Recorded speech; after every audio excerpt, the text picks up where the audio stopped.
नमस्कार दोस्तों। समय का पहिया कभी रुकता नहीं है, लेकिन कुछ साल ऐसे होते हैं जो इतिहास के पन्नों में अपनी गहरी छाप छोड़ जाते हैं। साल 2025 भारत के लिए ये साल कितना महत्वपूर्ण था और कैसा ये साल था। आस्था का सबसे भव्य रूप देखा, उसी आस्था की त्रासदी को बदलते देखा। और अब वो साल था जब हमारे आम नागरिकों पर गोलियां चली तो हमने दुश्मन के घर में घुसकर जवाब भी दिया। राजनीति बदली, अर्थव्यवस्था बदली और यहां तक कि हमारे समाज को गिनने का तरीका भी बदल गया। आज की इस विशेष वीडियो में हम रिवाइंड करेंगे 2025 की उन बड़ी घटनाओं को लेकर जिन्होंने भारत की नींव हिला दी और उसे फिर से खड़ा भी किया। आइए शुरू करते हैं। नमस्कार, मैं मनोज मिश्रा, आप देख रहे हैं यूनाइटेड भारत। पहले तो आपको सपरिवार ढेर सारी शुभकामना, ढेर सारी बधाई। बीते वर्ष आपका कैसा गया ये आप जरूर कमेंट में लिखेंगे और आने वाला साल आपका खुशियों भरा हो, अच्छा बीते, आपकी सारी इच्छाएं पूरी हो। इस साल की शुरुआत दोस्तों हुई प्रयागराज की पवित्र नगरी विश्व स्तरीय जनवरी 2025 महाकुंभ। दोस्तों इस बार का कुंभ साधारण नहीं था। ज्योतिषीय गणनाओं के अनुसार अगर इसको देखा जाए तो ऐसा संयोग 144 वर्षों में पहली बार बना था। यानी अगर 70 साल या 72 साल की आम उम्र एक व्यक्ति की तय कर ली जाए तो 2 पीढ़ियां जन्मे और यहां से मृतलोक को चली जाए, या देखने के लिए 4 पीढ़ियां या 3 पीढ़ियां, वैसा संयोग बना। सरकार ने तैयारी में कोई कसर कोर नहीं छोड़ रखी थी। ड्रोन से निगरानी हो, एआई आधारित कैमरे भीड़ को मॉनिटर कर रहे थे, अस्थायी अस्पताल बनाए गए थे, या ये कहिए कि अस्थायी रूप से एक ऐसी दुनिया बनाई गई जहां पर सरकारी आंकड़ों की बात कर लें या सामान्य तौर की बात कर लें, मैं प्रयागराज का रहने वाला हूं, 50 से 60 करोड़ की भीड़ 1.5 माह या 60 दिन में चलकर आए और पवित्र संगम का स्नान करे। ये विश्व नहीं बल्कि पूरी दुनिया का सबसे अद्वितीय मेला था, या ये कहिए कि अद्वितीय व्यवस्था थी जिसको कोई रिपीट करने की हिम्मत नहीं कर सकता, हो भी नहीं सकता, क्योंकि आस्था और विश्वास की बात है। सब कुछ विश्व स्तरीय, करोड़ों श्रद्धालु, आस्था की डुबकी, माहौल भक्तिमय। लेकिन फिर तारीख आई 29 जनवरी 2025, एक ऐसा दिन जिसे प्रयागराज कभी नहीं भूल पाएगा। अचानक सब कुछ नियंत्रण से बाहर हो गया। एक मुख्य घाट पर जाने वाले रास्ते पर भीड़ का दबाव इतना बढ़ा कि व्यवस्था चरमरा गई और देखते ही देखते भगदड़ में बदल गई। आंकड़े बताते हैं कि उस दिन 50 से ज्यादा लोगों की जान गई, दर्जनों लोग घायल हुए। लेकिन मित्रों जरा सोचिए, क्या करोड़ों लोगों की व्यवस्था में ये घटना में जो लोग नहीं रहे उनके परिवार को उनके दुख के सहन की को शक्ति दे और उनको भगवान मोक्ष की प्राप्ति दे। लेकिन ये कहना चाहेंगे कि अकस्मात हुई घटना में के बाद जिस तरीके सरकार और स्थानीय व्यवस्था के साथ वहां के जो संत जन हैं जिन्होंने पूरी जिंदगी लगा दी प्रभु की सेवा में, उन्होंने जो सेवाएं दी वो बहुत काबिल तारीफ है। बाद में वो जो जातीय रिपोर्ट आई उसने कई कड़वे सच दिए, क्योंकि ये सब चीजें होती हैं, चलती हैं। यहाँ 10,000 की भीड़ नहीं संभाली जाती और अगर इतनी करोड़ों की भीड़ आ जाए तो किसी व्यवस्था के बस की बात नहीं होती, फिर भगवान ही उसकी रक्षा करे, और भगवान ने उसका चमत्कार किया। अब मित्रों आते हैं कि आगे इस तरीके से ऐसे कौन कौन सी चीजें रही। ये मैंने बात की उस कुंभ को लेकर के जो विश्व स्तरीय बहुत सारे लोगों को ये आजीवन अब शायद दोबारा ये मौका नहीं मिलेगा। अभी हम इससे उभर ही पाए थे इन सब बातों से कि 22 अप्रैल 2025 को खबर आई कश्मीर के पहलगाम से बैसारन वैली, जिसे मिनी स्विट्जरलैंड कहते हैं, यहाँ आतंकियों ने एक कायराना हरकत की। उन्होंने सीधे पर्यटकों को निशाना बनाया। आतंकियों के हाथों में AK-47 और M4 कार्बाइन जैसी खतरनाक राइफलें थी। उन्होंने नाम पूछ और गोलियां बरसाई। इस हमले में 26 लोगों की मौत हुई। मरने वाले ज्यादातर हिंदू पर्यटक, तो हिंदू पर्यटक हो सकते, पर हिंदू नाम पूछ कर धर्म पर किसी पे निहत्थे पर गोली चलाना ये भी ऐतिहासिक रही, जो पाकिस्तान की कायराना हरकत। और सरकार ने उसके बदले, चूंकि अब ये बात भारत के बारे में कहने जाने की, बदला हुआ भारत है, घर में घुस के मारता है, तो वो भी दिन आया जब हमने ऑपरेशन सिंदूर, चूंकि मामला इमोशन का था, बहुत आपने देखा होगा उसमें बहुत सारे परिवार ऐसे भी उजड़े, बहुत सारी बहनें हमारी ऐसी भी विधवा हुई जिनकी शादी या वो हनीमून या पहला कपल गया हुआ था। तो उससे जोड़ते हुए ऑपरेशन सिंदूर हुआ। कोई शोर शराबे वाला युद्ध नहीं था, एक फोकस्ड ऑपरेशन था, लक्ष्य तय करो, मारो और वापस आ जाओ। 4 दिनों तक यानी 10 मई तक भारतीय सेना और वायुसेना ने खुफिया जानकारी के आधार पर सीमा पार बने आतंकियों के लॉन्च पैड को चुन चुन कर तबाह किया। नतीजा पाकिस्तान घबराया, उनका पूरा आतंकवादी इंफ्रास्ट्रक्चर हिला और बहुत बड़ा नुकसान हुआ। कुछ ही दिनों बाद पाकिस्तान की तरफ से सीज फायर यानी युद्ध विराम की अपील आई। इस बीच डोनाल्ड ट्रंप का नाम बिना लिए तो मुझे लगता है कि ये साल जाएगा नहीं। कारण ये है कि 27 बार के बयान और 10 बार इसी बात पे फोकस करना कि हमने ऑपरेशन सिंदूर या भारत और पाकिस्तान के बीच में शांति हमने कराई, तो कुछ तो दाल में काला होता है। क्योंकि सच बात एक ही बार बताने के लिए काफी, उसके 10 बार या 27 बार नहीं बोला जा सकता।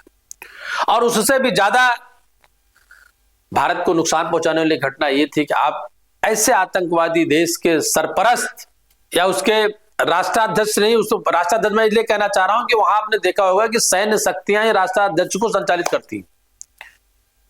उसके साथ अगर आप लक्ष्य करते हैं जो सैन्य प्रमुख है, तो कहीं ना कहीं ये विदेश नीति पर भारत के साथ, भारत बात में इसलिए कर रहा हूं कि विश्व का एक समृद्ध, बढ़ता और उभरता हुआ देश है।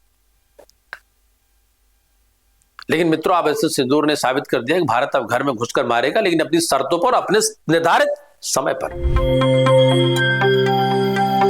चलिए, जहां तक सीमा पर तनाव था, दिल्ली वहीं एक फैसला लिया गया कि जिसने भारत के राजनीति को हमेशा के लिए बदल दिया।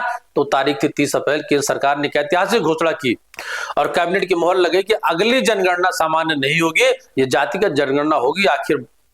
आखिरी बार ऐसा 1931 में हुआ था, जब अंग्रेजों का राज था।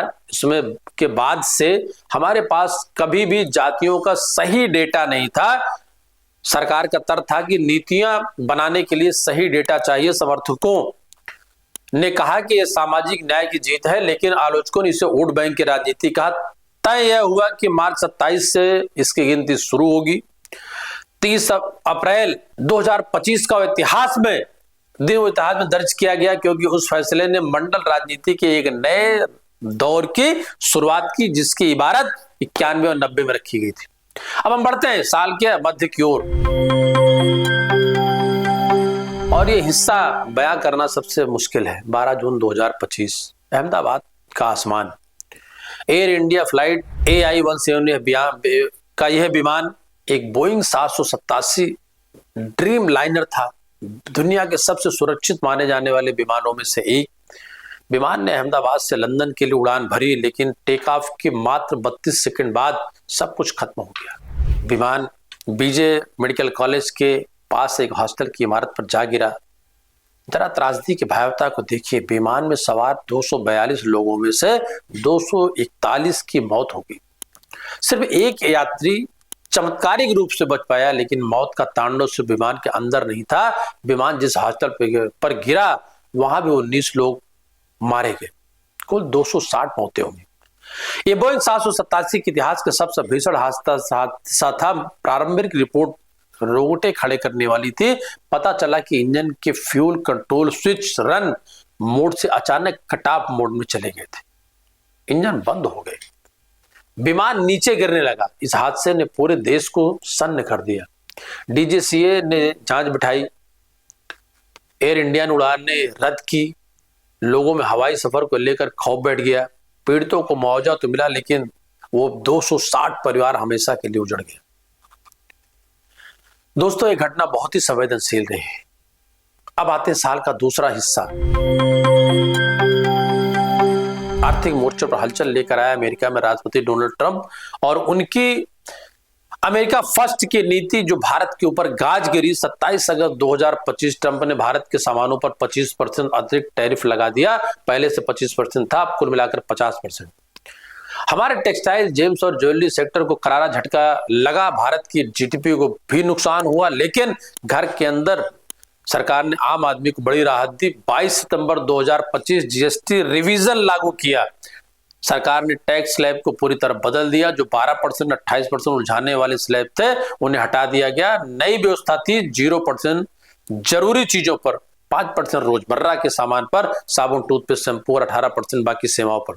लेकिन रुकिए, अमीरों के लिए बुरी खबर थी। लग्जरी आइटम और कुछ नशीले पदार्थ, सिगरेट, गाड़ियों पर 40% टैक्स लगा दिया, जिससे घरेलू बाजार में मांग बढ़ी, जिसने ट्रंप के टैरिफ से हुए नुकसान की थोड़ी भरपाई भी की।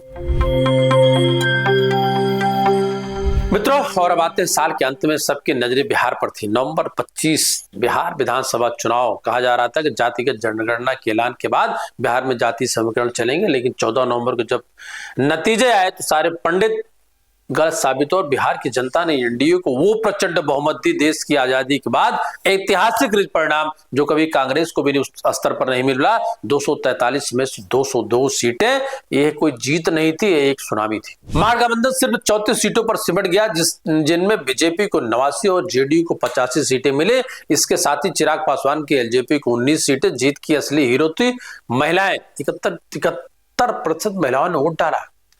उन्होंने सुशासन को चुना। यह 2005 के बाद की सबसे बड़ी जीत थी। बिहार में वोटिंग चल ही रही थी कि उसके बीच दिल्ली दहल उठी। 10 नवंबर 2025 चुनाव नतीजों से ठीक 4 दिन पहले शाम के 6:52 यानी 7 बज रहे थे कि लाल किला मेट्रो स्टेशन के पास गेट नंबर 1 के पास एक कार खड़ी थी। धमाका हुआ, जबरदस्त रहा। आग के लपटे, धुआं और चीख पुकार। पुलिस के मुताबिक इसमें अमोनियम नाइट्रेट का इस्तेमाल हुआ था।